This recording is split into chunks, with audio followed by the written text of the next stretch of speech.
me ask you something. What if the biggest thing holding you back in life wasn't your effort or your talent, but just your vision? Today, we're diving into a really powerful framework for spiritual sight based on the teachings of Christian pastor Apostle Joshua Selman. The whole idea is that perception, seeing the right way, is the ultimate key to your destiny. You know that feeling, right?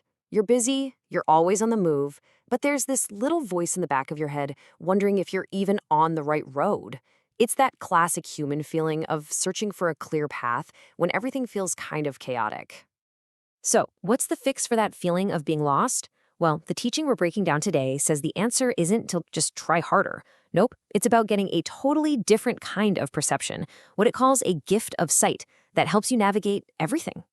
And the source material puts it this way, with this incredible analogy. Just imagine, you can walk, you can think, you're perfectly capable, but you can't see. You're still going to be moving, but all that motion without direction, that's a huge risk. You could be totally sincere, working your tail off, but still end up way off course.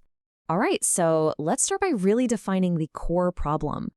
In this framework, it's all diagnosed as a form of spiritual blindness. And look, the stakes here are massive. This isn't some small thing. We're talking about wasting years on the wrong job, the wrong relationship. It's about accidentally straying from what the teaching calls your prophetic blueprint, which is really just a way of saying the unique path that's meant for your life. And maybe the most important takeaway here is that just being sincere, just having good intentions, that alone won't keep you from taking a wrong turn. So if the problem is blindness, then the solution has to be sight, right? This brings us to the absolute heart of this teaching, this idea of developing a seeing eye. So what is the seeing eye? Well, it's defined as a spiritual ability to see God's plan for you, and not just as some vague feeling, but in a clear, graphical, almost pictorial way. You can kind of think of it like getting a peek at the picture on the puzzle box, so you finally know where all the messy pieces of your life are supposed to fit. And it is so crucial to get this, we are not talking about physical eyesight. The sermon points to the story of blind Bartimaeus from the Bible. Think about it. His eyes were physically there, but he had to ask to receive his sight. It was a capacity, a gift he needed to be given, not just something he could get by opening his eyelid. Okay, so that's the what. But you're probably wondering, how does this seeing eye actually work? Well, the teaching breaks it all down into 4 very distinct channels. Yep, 4 of them. 4 specific ways that this spiritual sight is said to actually show up in someone's life. Let's take a look at what they are.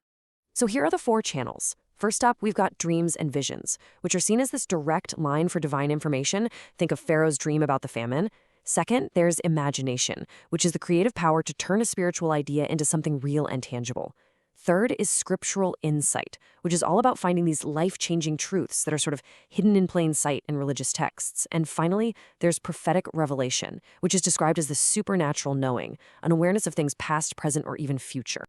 I love this example. It really captures that second channel, imagination, perfectly. See, anyone can look at a tree and just see firewood.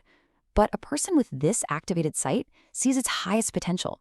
They see a table fit for royalty. It's about the ability to see not just what something is, but everything it could be. Now, all of this sounds pretty incredible in theory, but it brings up the most obvious question, right? How do you actually get it? Well, the final piece of this framework gives us the practical steps for activating this gift. According to the sermon, it comes down to 3 keys. First is praying in the Spirit, which is described as a kind of focused spiritual prayer that goes beyond just words. The second is meditation, and this isn't about emptying your mind, but actually filling it by quietly thinking about Scripture to gain new inspiration. And the third is something called impartation, which is the belief that this spiritual gift can be transferred or activated by someone who already operates in it. So there you have it. It's a complete system of thought, the whole shebang. It starts with identifying the problem, spiritual blindness. It gives you the solution, the seeing eye. Then it details the 4 ways it works, and finally gives you 3 keys to unlock it for yourself. So no matter what you believe, this whole framework kind of forces you to ask a really powerful question. How much of the path you're on right now is being shaped not by what's happening to you, but by what you've learned or haven't learned to truly see?